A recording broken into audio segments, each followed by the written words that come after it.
오늘 우리가 함께 나눌 말씀은 디모데후서 2장 14절에서 19절까지 말씀입니다.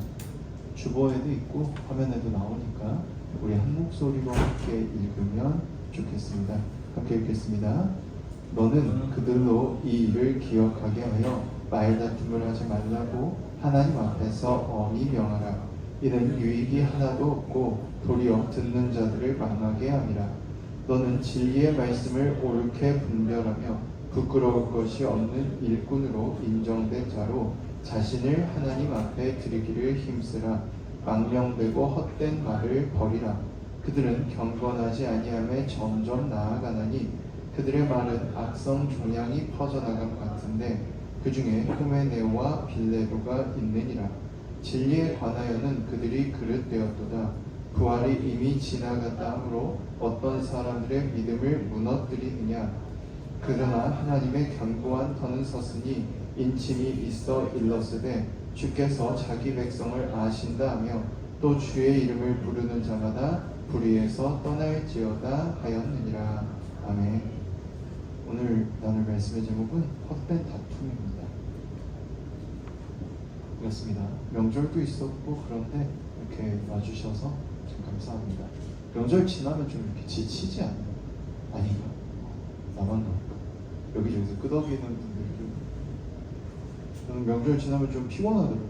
약간 움직이는 게 체질이어서 그런지 마냥 아무것도 안 하고 누워있거나 아니면 간간히 이제 음식 하시는 걸 좀 도와드리거나 하긴 하지만 뭐 특별히 뭐 하는 일이 크게 없다 보니까 죄송스럽기도 하고 아무래도 아직도 가부장 문화가 많아가지고 주로 어머니가 하시다 보니까 그런 게 좀 있는 것 같아요. 오히려 좀 움직이면 몸은 아플지 몰라도 피곤은 좀 덜해요. 아무튼 그렇습니다. 오늘 우리가 나눌 말씀을 보면요, 다툼에 대한 얘기를 하고 있어요. 도대체 무엇을 다투는 거냐? 말다툼하지 말아라, 그렇게 가르쳐라 라고 하면서 디모데에게 네가 너를 진리의 말씀 안에 옳게 분별해서 부끄러울 것이 없는 일꾼으로 안정된 자로 자신을 하나님께 드리기를 힘써라. 그러니까 쉽게 말하면 네가 하나님 앞에 너를 바로 세우기를 힘써라. 뭐가 진짜 옳은 것인지 끊임없이 살펴야 한다 라는 얘기를 하는 거죠. 그리고 나서 망령되고 헛된 말을 버려라 이렇게 말하면서 그 예시를 들어주고 있습니다. 그들은 경건하지 아니하며 점점 나아가고 그들의 말은 악성 종양처럼 퍼져나가는데 그 중에 후메네오라는 사람과 빌레도가 있다. 그들이 진리에 관해서 잘못 말했는데 부활이 이미 끝났다 라고 그들이 잘못되게 가르쳤다. 하나님의 견고한 터가 있는데 하나님께서 그를 부르셨으니, 우리를 부르셨으니 하나님 안에 우리가 설 수 있다면 그 불의를 떠나서 하나님께 있을 수 있고 하나님을 바라볼 수 있다, 이렇게 하는 얘기입니다. 근데 도대체 무슨 얘기인지 잘 모르겠잖아요. 그래서 이 안에서 수없이 많은 얘기를 할 수 있는데 다툼에 대한 얘기에 집중해서 얘기하고자 다툼에 대한 제목을 가지고 온 겁니다. 다툼이 도대체 뭐냐? 왜 다투게 되느냐? 친구 사이의 다툼은 왜 벌어지는지 사실 잘 몰라요, 우리가. 왜냐면 내가 맞다, 네가 틀리다, 아니면 야 그게 무슨 소리냐, 내가 더 맞다 라고 싸울 때도 있지만 단순히 감정이 상해서 서운하게 돼서 아니면 속상해서 싸울 때도 있고 안타까워서 싸울 때도 있고 이 친구가 도저히 안 되는 일을 막 하려고 할 때 말리다가 싸우는 경우도 있잖아요. 도와주려다가 싸우는 거죠. 그래서 1대1의 싸움은 이유가 너무 다양해서 뭐다라고 딱 정의하기가 힘들어요. 그런데 어떤 단체 혹은 3명 이상이 돼서 모임이 형성되고 나면 다툼의 이유가 명확해집니다. 요즘은 그거랑 관련된 용어도 나왔어요. 여러분이 아주 잘 아는 용어예요. 사람들이요, 누구나 다 특별해지고 싶은 마음이 있잖아요. 그러다 보니 3명, 4명, 5명 이렇게 사람이 모이기 시작하면 거기서 내 특별함을 드러내고 싶어 하는 마음이 생기기 시작합니다. 대부분은 잘 참아요. 왜냐면 우리가 어떤 모임이든지 간에 암묵적으로 리더가 누군지 알고 있잖아요. 3명 이상이 되면 얘가 중심적으로 말하고 얘가 하고 싶은 걸 주로 따라가는 모임이 돼요. 그래서 암묵적으로 누가 주도하는지 다 알고 있어. 그러니까 대부분은 그냥 참는단 말이에요. 내가 특별해지고 싶어도. 그런데 가끔 가다가 내가 특별해지고 싶은 욕심을 이기지 못해서 그걸 열심히 말하는 사람들이 있습니다. 아까 제가 요즘은 이런 용어가 정리가 돼 있다 했잖아요. 최근에는 그런 사람들을 관심병자 이렇게 부르더라고요. 그쵸? 옛날에는 뭐라고 불렀냐면 주인공병 이렇게 불렀어요. 그리고 그 다음에 뭐라고 불렀냐면 연예인병 걸렸다 이렇게 불렀어요. 왜? 내가 뭘 하면 사람들이 날 봐준다고 생각하니까 그렇게 하는 거잖아요. 근데 사실은 모임이 그래도 3명까지는 약간 이상한 짓 해도 그래 어차피 친구니까 같이 놀아야 되니까 이렇게 봐줘요. 5명까지도 그래 하고 넘어갑니다. 10명이 넘어가면 어떻게 돼요? 너 알아서 해라 하고 그냥 무시하고 자기들 할 일을 하죠. 그러면 이 친구가 지금 무시당했잖아요. 이 친구가 어떻게 하겠어? 더 이상한 짓을 하겠죠. 그러다가 안 되면 여러 번 실패를 겪고 나면 이 친구들이 진화합니다. 어떻게 진화하냐면요, 그럴듯하고 이 사람들 속에 있는 어느 정도의 불만을 포함할 만한 얘기를 갑자기 하기 시작해요. 예를 들어봅시다. 10명이 있다고 쳐봐요. 친구들끼리 10명이 모였어. 놀러 가기로 했습니다. 누구는 마라탕이 먹고 싶대요. 근데 그 리더 되는 친구가 마라탕이 먹고 싶다고 했어. 근데 그 10명 중에 3명이 매운 걸 못 먹어. 그럼 이 관심을 끌고 싶고 특별해지고 싶은 친구는 거기서 뭐라 그럴까? 야, 매운 거 나 싫은데? 사실 자기는 매운 거 좋아하는데도 매운 거 싫어 라고 말합니다. 그리고 나서 매운 거 싫어하는 못 먹는 친구들이 향해서 이렇게 물어요. 야, 너도 매운 거 싫지? 그럼 어떻게 돼요? 내 마음을 지금 알아줬잖아요. 매운 거 못 먹는 친구 입장에서. 그러면 이렇게 나옵니다. 아 그래, 맨날 네 맘대로 하냐? 오늘은 매운 거 먹지 말자 라고 말이 나오는 거죠. 얘 말이 맞아. 이렇게 되는 거예요. 처음 한 번은 그게 너무 기분이 좋고 또 리더 입장인 친구도 그래 너무 내가 거짓말 부렸나 보다 하고 맞춰주고 양보를 했어요. 2번, 3번 반복이 됩니다. 근데 여러분도 다 알잖아. 암묵적으로 리더가 되는 이유는 그 친구가 뭔가 주도할 만한 능력을 갖고 있기 때문이잖아요. 힘이 됐든 목소리가 됐든 아니면 태도가 됐든 사람들을 살피는 능력이 됐든 뭐가 됐든 그 친구가 주도할 만한 능력을 갖고 있어서 그래요. 열심히 관심을 끌려고 하는데도 관심을 못 받는 친구는 그런 것들을 가지지 못한 거죠. 대신에 이 친구는 다른 능력을 가지고 있을 거예요. 그런데 너무 부러우니까, 나도 특별해지고 싶으니까 그런 걸 했단 말이에요.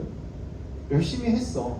하다가 보니까 주도해 본 적도 없고 자기한테는 그런 능력이 없어. 그러면 어느 순간 어떻게 되겠어요? 없는 얘기를 지어내기 시작해요. 없는 얘기를 막 지어내. 야, 이렇게 하면 더 좋지 않을까? 야, 저거 내가 해봤는데 재미없어. 이렇게 되기 시작하는 거죠. 다툼이 생기고 분열이 생기고 싸움이 납니다. 그리고 친구들 사이가 깨지기 시작해요. 친구들만이 아니라 더 넓게 보면 어떤 공동체, 학교의 한 학급이라든지 아니면 교회, 동호회가 될 수도 있고 게임 속에서 같이 하는 클랜 같은 게 될 수도 있고 더 많이 나가면 직장이나 수없이 많은 다른 곳에서도 이런 분열들이 끊임없이 일어납니다. 오늘 바울이 말하고 있는 이 다툼은 1대1 개인의 다툼이 아니고 바로 이 공동체 속에서 내가 특별해지고 싶어서 열심히 내가 주인공이 되고 싶어서 열심히 사람들을 내 곁으로 끌어모으다가 모으다가 결국에는 자기가 뭘 위해서 그걸 하고 있는지조차 잊어버린 사람들에 대한 얘기예요. 지금 교회에 모인 사람들은 예수님의 부활을 믿고 모인 사람들이었어요. 초대교회 시대니까요. 그때는 삶이 너무 힘들고 아무런 희망이 없어서 예수님이 죽었다가 부활하셨대, 우리를 구원해 주셨대, 다시 오셔서 이 세상을 바르게 세울 거래 라는 그 말을 믿고 사람들이 모여들기 시작했어요. 근데 그 중에 자기는 특별하지 못한 게 너무 마음이 아프고 슬픈 사람들이 특별해지고 싶었습니다. 자기 교회를 맡지 못했어요. 다른 역할을 부여받아서 해야 되는데 뭔가 마음에 안 들기 시작했어요. 사람들을 끌어모으고 디모데에 대한 불만을 늘어놓아서 세력을 만들고 다툼을 일으키기 시작합니다. 그리고 그러다가 어디까지 갔냐면, 야, 예수님이 부활했잖아. 천국에 가셨어. 하늘나라를 준비하셨어. 이제 더 이상 부활은 없어. 까지 가버리게 된 겁니다. 왜 모였다고요? 부활을 믿어서 모였다고요. 근데 지금 뭘 부정하고 있어요? 부활이 없다고 부정하고 있어요. 왜? 뭐 때문에? 내가 잘나고 특별하고 싶어서 내가 뭘 하고 싶은지 잊어버렸어. 이 사람들이 실제로 하고 싶었던 건 뭐예요? 내가 예수님을 제일 잘 믿고 나도 이 교회를 이끌 만한 능력이 있어. 이걸 보여주고 싶었던 거잖아요. 근데 반대로 교회를 무너뜨리는 사람이 되어버린 거죠. 친구들 사이에서도 2명, 3명 이렇게 모여서 노는데, 요즘도 그런지 모르겠거든요. 근데 제가 어렸을 때는 남자아이들은 2명이도 놀고 3명이도 놀고 5명이서도 놀고 8명이서도 놀고 이랬어요. 근데 제가 어렸을 때 보면 여자애들은 꼭 3명 아니면 5명만 놀았거든요.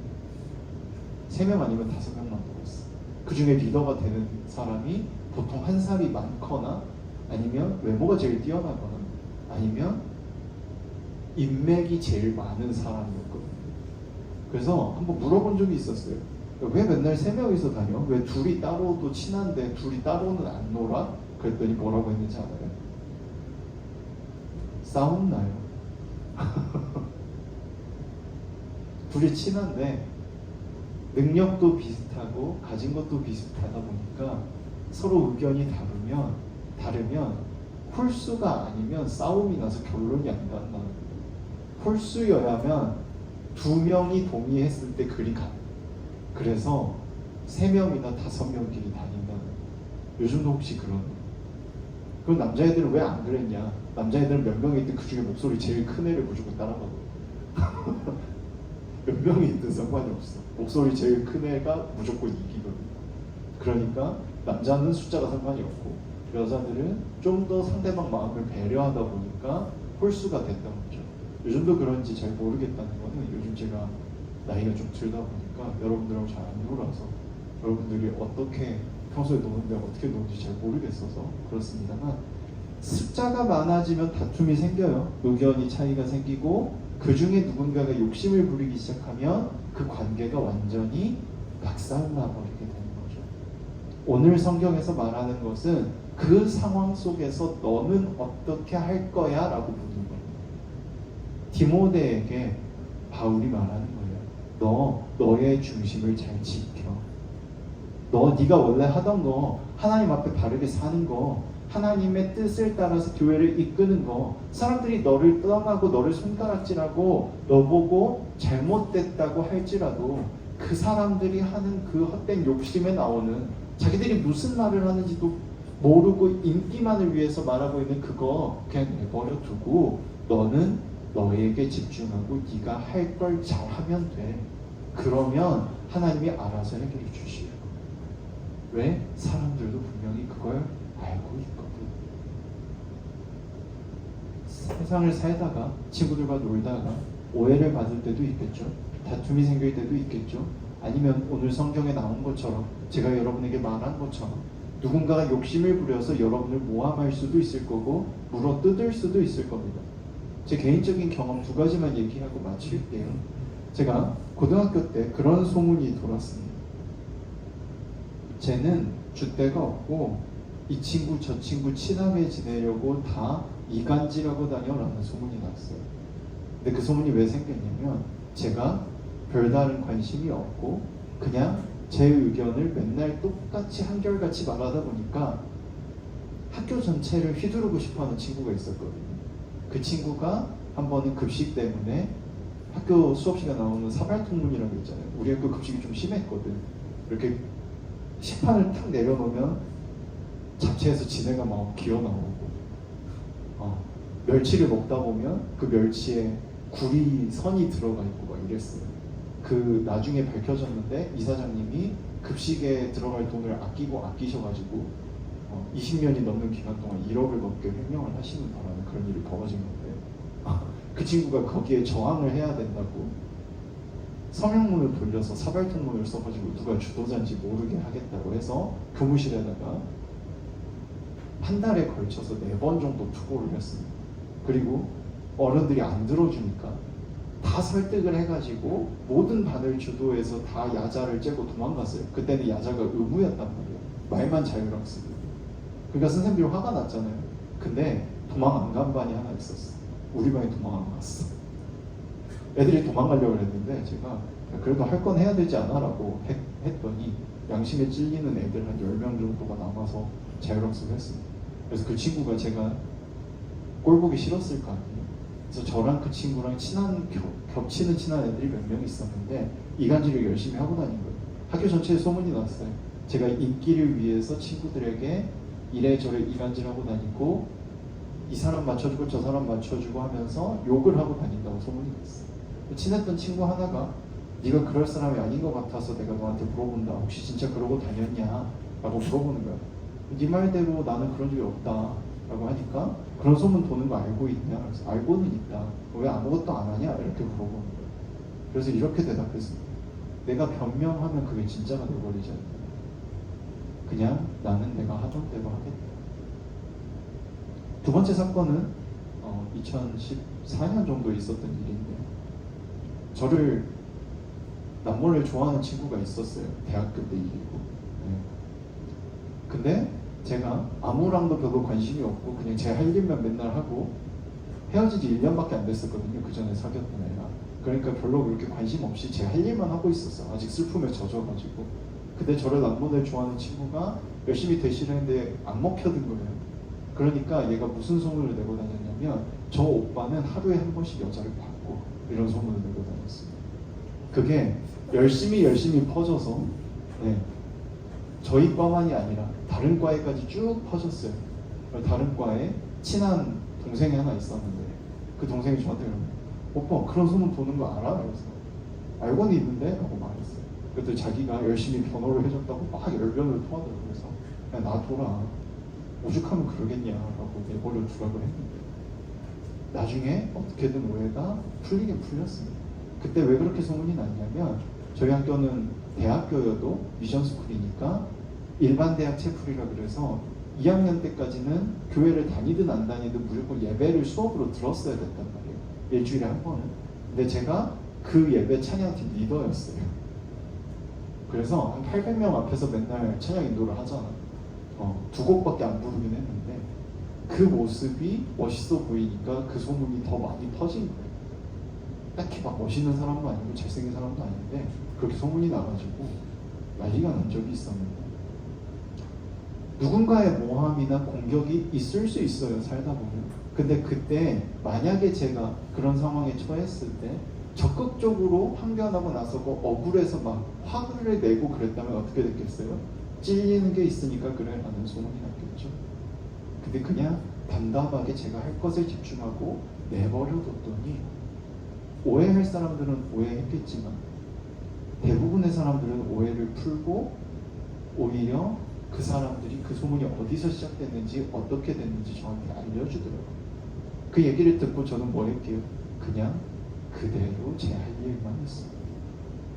그 사람도 이유가 있어서 그랬을 겁니다. 우리 삶 속에서 억울한 일을 많이 당해요. 원치 않는 다툼도 하게 되겠죠. 그런데 중요한 건 나를 온전히 지키는 것. 그러면 반드시 사람들이 알아주게 돼 있고 하나님 앞에서 그걸 해나간다면 하나님이 반드시 여러분을 도와주게 되어 있습니다. 하나님이 여러분을 도와주실 거예요. 무너지지 말고 쓰러지지 말고 여러분이 원하는 바, 여러분이 해나갈 바, 마땅히 해야 될 것, 이것이 옳다고 느끼면 그 옳은 것을 위해서 여러분 스스로에게 부끄럽지 않게 살아갈 수 있으면 좋겠어요. 그러면 여러분이 수많은 사람들이 우러러보는 누군가가 될 수도 있고 아니면 혹 그렇게 되지 못하더라도 여러분 스스로 슬퍼하거나 지치지 않는 내 삶 속에서 우울해하거나 힘들어하지 않는 행복한 사람이 될 수 있을 거라고 믿어요. 우리가 하나님 안에서 또한 우리 삶 속에서 언제나 당당하게 서서 걸어나갈 수 있기를 간절히 소망합니다. 다툼을 이겨낼 수 있기를 간절히 소망합니다. 기도하겠습니다. 손 모아주시고 눈을 감아주시고